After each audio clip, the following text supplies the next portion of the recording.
Okay, so this is going to be probably one of the shortest videos in the series, but I really think it's an important thing to talk about and to really think about as an instructor, and maybe walk away from this video and say, where is that as far as I'm concerned as an instructor? And the analogy I'm going to use is your leash, okay? How much of a leash are you letting out with your students, or how tight is your leash when you're instructing students, okay? Some people say, how big is your bubble? How small is your bubble? Some people talk about your chain. Whatever the euphemism is that you use, that's what we're going to talk about today, and I'm going to use the leash metaphor for this today. So first and foremost, what is it? It's how much I'm willing to let my student do and learn on their own and make mistakes on their own without going so far as jeopardizing the safety of the airplane. So for example, a very short leash would be I'm not giving them much room to make any mistakes at all, and a very long leash, as I let that leash out, I'm willing to let them make more mistakes, in fact maybe to the point of jeopardizing the safety of the aircraft and the air crew. Okay, so as far as what determines the length of your leash as an instructor, it's going to be a few things. It's going to be past experiences. So if you've been burned with this particular item in the past, maybe your leash is going to be very short there. If nothing's ever happened in this realm of flight, maybe I'll let my leash out and then I have a longer leash there. It's going to be experience levels. So for example, brand new instructors tend to have very short leashes. We don't give our students much bandwidth to make mistakes on their own. We're usually catching them before they even get there. We've got such a short leash. We don't let them really make those mistakes, which add value. Learning from making mistakes on your own adds value. It's just as new instructors, usually our leash is so short, we're just catching everything before they do that. And then as our experience goes on, and we've seen things and seen it all before, right? Our leash gets longer and longer and longer, and we have to be careful, and we kind of have to find a happy medium there as to not so long that we're jeopardizing the safety of the aircraft or the air crew, but not so short that the student can't learn anything on their own, right?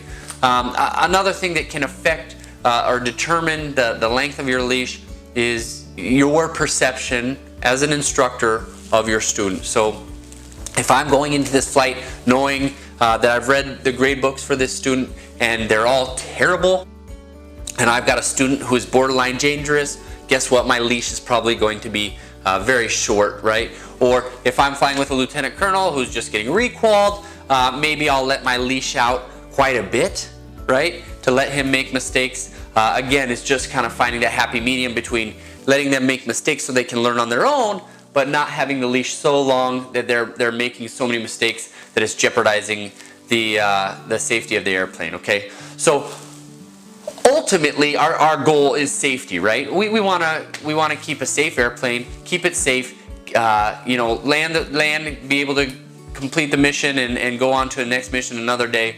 But we also want our students to learn, and there is like I said, there's so much value from making mistakes, and you know it as an instructor. You've made mistakes and you said, oh my goodness, I'm never going to do that again, right? Because you were able to make that mistake. So if we're not letting our students make any mistakes, I think that we're doing them a disservice. But if we're letting them make too many mistakes and then jeopardize the safety of the aircraft, air crew, then maybe we're doing them a disservice as well. So as far as what I've seen with incidents before, you know, once a quarter, a few times a year, we have safety incidents in the squadron or at an Air Force level. And through my tenure as an instructor in the schoolhouse, I've kind of seen these ebbs and flows with instructors and these incidents, and it's funny because when I've done the analysis of these, usually we don't get safety incidents as students or as instructors are brand spanking new, okay? Because that leash is so short.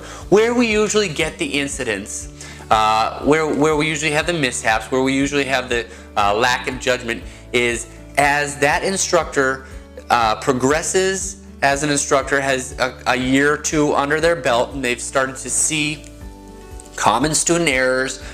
They've seen it before, they've been there before, and they've usually been able to correct those errors. That leash gets longer and longer, and usually right before an instructor in the schoolhouse upgrades to evaluator is where we see those mishaps, okay? Those safety, those breaks in the chain, okay? Because guess what?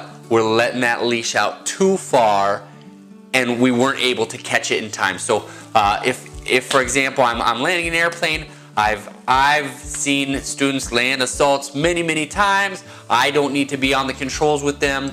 I've seen this guy land 10 in a row. I don't need to be on the throttles with him. Well, sure enough, then he chops the throttle on his 11th landing. We hit a tail skid. My leash was too long. I wasn't able to catch that because either I was complacent or I was just giving them too much room for error. So what I would like to maybe start thinking about at a schoolhouse level is once we get that year of instruction under our belt, we should be recaging and rethinking about where our leash is.